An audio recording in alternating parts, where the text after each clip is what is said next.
It's officially September, actually closer to the end of September, which means back to school season, and more importantly, back to uni season. I know a lot of people that watch my videos are like IB students slash incoming uni students, so I feel like I need to do a Warwick video on some Warwick advice. I've gotten this request so many times over the past few months, and I just like never got around to doing it.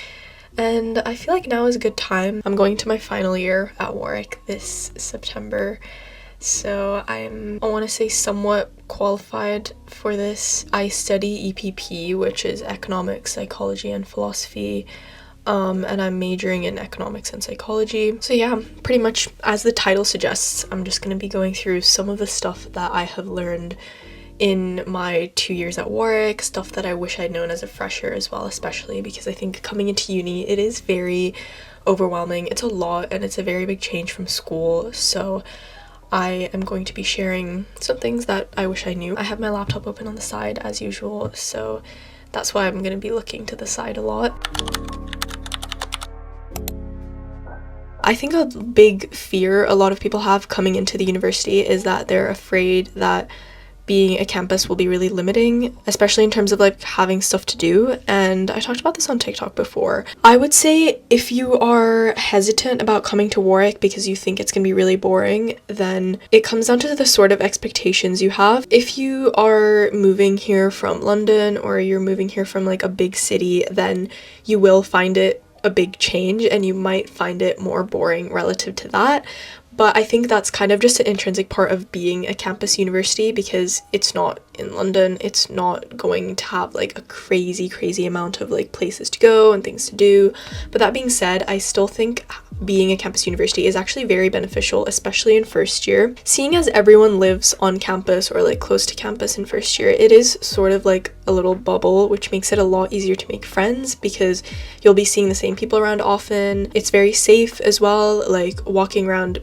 Majority of people on campus are either like students or staff. You don't really have to worry about like getting lost. You don't have to worry about transportation pretty much at all in first year unless you're getting the train to like either go back home or like to go to other cities. You don't really need anything else. You can walk anywhere. If you want to go out into like Leamington or Coventry, then you can get the bus, but that's also just like quite straightforward. It doesn't feel as spread out considering the accoms are also like all within walking distance of each other for the most part. Say even if you don't get along with people in your accom, like there's still others flats like so close by. I think this is a really big difference I've noticed compared to my friends and people I know at city universities where everyone lives in different places. The actual campus is really nice and there is kind of like a lot of nature. And if you want to go to more of a city, then Birmingham and London are both not too far away. So I really think it comes down to the sort of expectations that you have coming in. Coming into university, I really thought it would be like this perfect, amazing time when like everything would be so good, like I could live with my friends, have like a huge social life, like, getting really good grades, like going out all the time, having a good career, like having just like my whole life together. I always thought uni would just be the thing that like fixed everything. I think my biggest disappointment in first year was really just realizing that university is just like normal life. And that was a kind of a very big realization for me, as silly as it sounds, as someone who always romanticized the thought of going to university and having like my own independent life. I think it is fun and it is really nice, but it is also difficult. Like it's a big change to get used to, especially if you're moving quite far from home. There's a lot more you have to do in your day-to-day. It's not just about studying, it's also things like sorting, cooking every day, cleaning, like budgeting, maybe even working on the side, managing like your social life, career, academics. There's just like so much to do at once, which I think is really the biggest challenge or like biggest difficulty. But it does get easier over time. I think for me personally, second year was a lot better of an experience just because I felt way more settled in. I felt way less overwhelmed and intimidated. I actually felt like I sort of had more idea of who I was and like more idea of what I wanted to do, what I wanted to prioritize. So I'd say coming into uni, don't be too intimidated because while it is overwhelming at the start, it's so much fun as well. And it is really what you make of it, as cringe as that is. There are so many opportunities, and I think especially at Warwick, I found that there's like so much you can do. Like you can literally get into any interests, get into any field. Like, it's really the perfect environment. So it comes down to like yourself and the kind of effort and initiative that you put in. So while I think it's okay to sort of romanticize university, and it is, I found that that was a big motivation for me getting through my IB exams and like getting through school. I think at the end of the day, it is just like regular life, and you will just get used to it after a certain point. Like, it doesn't feel as like new or shiny after a couple months or like even after the first year. You will make mistakes and waste time or waste opportunities or do the wrong thing or say the wrong thing, but that is just part of the experience, and as you go along, it does get easier. Looking back on my second year, when I sort of realized what I actually care about and what I actually wanted to prioritize, that is when I truly felt more content in my uni experience. I realized at the end of the day that as much as I could put in loads of effort into my career and academics, it was only really like my friendships and my social life that actually made me feel fulfilled and happy. So sort of shifting my priorities in that way was kind of a big thing for me as someone that has always been very academically driven, but it's also ultimately what made my second year experience so much better. So that's my experience from 2 years of uni. Next, I want to go into some like advice and tips on different areas. So I'm going to go into academics, career, and like personal/social. I want to start with academics because obviously uni, first and foremost, you're here to get a degree. It is an academic institution. This won't really be study advice necessarily. I did another video on study motivation a while back, and I might do other like study technique, study advice videos in the future. But this is going to be more like uni specific, like academic advice. First of all, I think the biggest change that I found at uni compared to at school is really just the fact that it's very independent in the sense that you kind of have to set your own deadlines and like stay on top of stuff by yourself. For instance, like for stuff like group work, you kind of have to set like your own internal deadlines. You have to make sure you're starting your essays on time, stuff like that. I think at school there's a lot more like where it's like your teachers are kind of there to tell you like, okay, finish your draft by this date, start it by this date. You don't really have as much of that at uni. So a big part of it is having more like self-management. I also found that you do need to prepare for like lectures and seminars to actually understand what's going on, especially for faster paced modules. Obviously this isn't always the case, and you can get by with just like not preparing, especially in first year, considering a lot of the content is sort of like intro stuff. But I still found that some of my modules, like they sort of either they expect you to already know stuff from school, or they expect you to just follow along quite quickly. So for instance, I had some lecturers who kind of expected us to have already gone over the lecture content in our own time before the actual lecture. So this isn't always the case, but there is a lot more of that sort of preparation before actually learning the content. I'd also really recommend going to office hours. This is like a very typical like uni advice that you hear people give, but I actually think trying to do this is really, really helpful. A lot of lectures I found were like a bit intimidating or a bit overwhelming, or just not the best like at teaching to like a big group, but like one-on-one they are actually really helpful. It's basically like getting like a free personal tutoring session, and even better is the fact that it's actually from the person who is teaching and leading the module, sometimes even the person who's going to be grading your work. So I'd really recommend setting like a achievable target to start with. So for instance, like try to attend 1 office hour per module in a term and just see how it goes. You might find that some of them are just not helpful, in which case obviously you don't need to go to those in the future, but others can be really good. It's also nice to have somewhat of a relationship built with your lecturers so they kind of know who you are. I know this is more relevant if you're planning on studying like a postgraduate master's degree than having like academic references or like even just contacts, like people to help you with later on. If you plan on doing a dissertation or something, it could be good to sort of have these contacts already. At uni, it's also very much like if you don't speak to lecturers like that, they won't really know who you are. Like there's not as much of like when a module has like hundreds of students, obviously lecturers won't know like each individual person, and going to office hours is a good way to sort of make yourself stand out a little bit. I would also say when going to these, like try to formulate very specific questions on things that you don't understand. I would often have like a list of things that I wanted to ask written down, like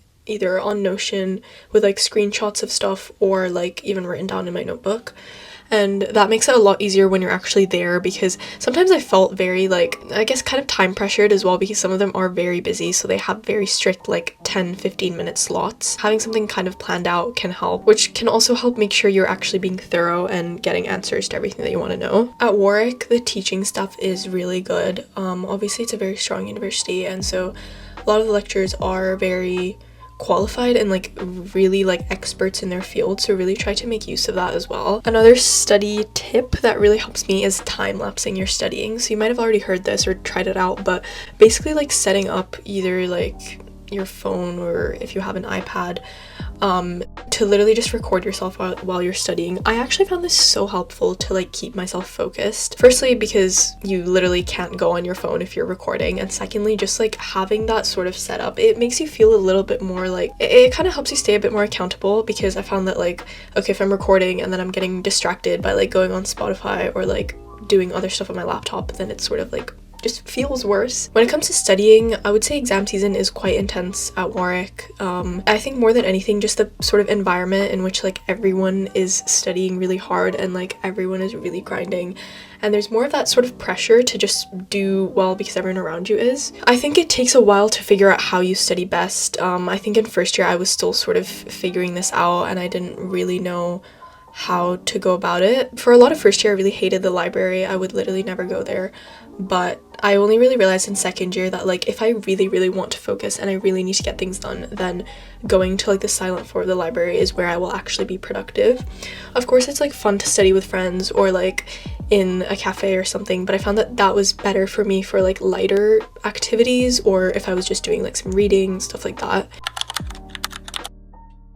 Next, moving on to career stuff. This is not going to be super long because I don't have that much to say on this. If you're planning on going into something like finance, law, tech, consulting, like sort of like corporate stuff, there's a thing called Spring Weeks, which is basically like, it's like 3 to 5 days of work experience at a firm, basically. These are typically done in like the Easter break, so like March, April-ish of your first year. I might do another video going a bit more in-depth on this, but I have done a few videos on TikTok. I'd really say apply to as many of these as you can. Of course, within reason, like don't spend all your time focusing just on your career. Try to just send out applications, because I think at this stage it's very hard to tell what you are truly interested in. Like, I kind of dismissed a lot of like high finance, investment banking stuff, because I was like, yeah, there's no way I want to do this at all. But looking back, I think at least if I had applied just to like try and like see how it is, I kind of wish I'd done more of that. That being said, I think it's important to find a balance in first year, because I personally felt that I was very career oriented to the point where sometimes I was doing a lot of societies and activities more for career purposes than actually enjoying it. At the same time, I will say I'm glad I did seek out some experiences, because having already done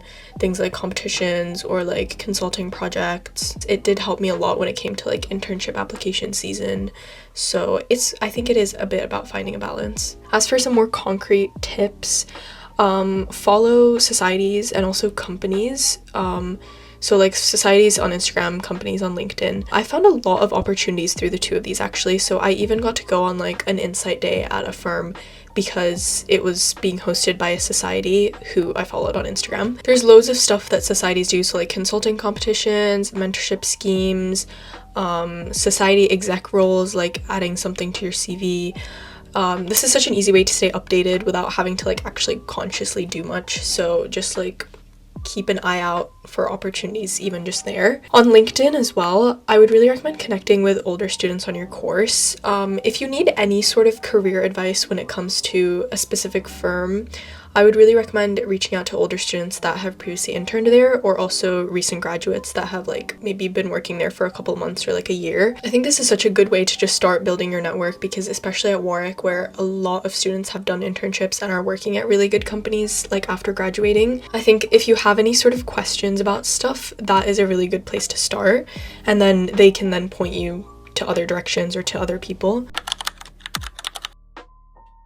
Lastly, more like personal social section, which is a little bit more fun. At Warwick, there is a societies fair in the first week during Freshers Week. In previous years, it's been spread out over 2 days. So there's like one day for more like, I think it's like cultural and like fun societies, and then there's another day for like academic career societies, and then there's also a sports fair. I would really recommend going to all three of these during Freshers Week. You don't have to go for super long, but literally even going for like 20-30 minutes just to have a look, I really recommend this. This is a good way to sort of assess what societies there are and also what you'd want to join. I would highly recommend going to different taster sessions in the first few weeks while a lot of things are still free, especially for sports. But then more importantly, I think after this, you kind of have to narrow down which ones you want to be active in, because I did a lot of societies in first year, and I feel like although there's some benefits to that in the sense that you can gain like quite a wide exposure, you get to meet like a lot of different types of people, I think there's some value you can only get in sort of like narrowing what you're doing, because when you're not spreading yourself thin, you actually have more time to dedicate to like one society or like one group of people. So I'd recommend joining at least one society of like something you enjoy doing, so whether that's like a cultural society or like a hobby you have or a sport you play. I think this is such a good way to like start building a friend group early on. Obviously, like you've definitely already heard the freshers advice of like go out and meet as many people as you can, but I think more importantly is the stage after that and how you actually take those forward and turn like just acquaintances into actual friends. I think following up with people is really important, making sure you get like people's contact details and actually asking to hang out after the first few weeks so that you can actually become friends with them, because like obviously you won't become best friends with every single random person you meet during Freshers Week, but if there is someone that you find you really get along with, then make sure you're actually like consciously taking the effort to reach out to them again. Although Warwick is a campus uni, which means you run into the same people like very often, it is still quite a big campus and quite a big university, I'd say.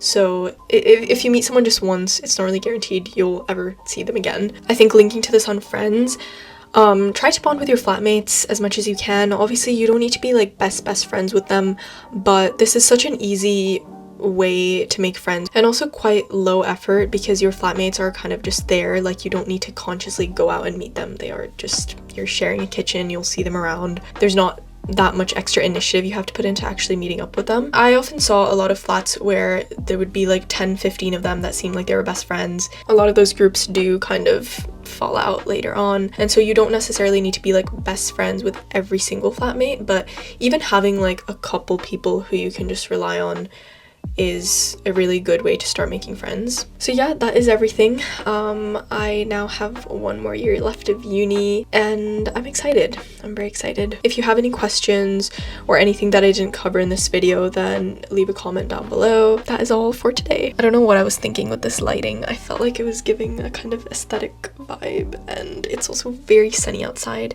so I didn't really want the sun in my face. But hopefully this doesn't look like I'm just sat by myself in a dark room, although that is literally what I'm doing.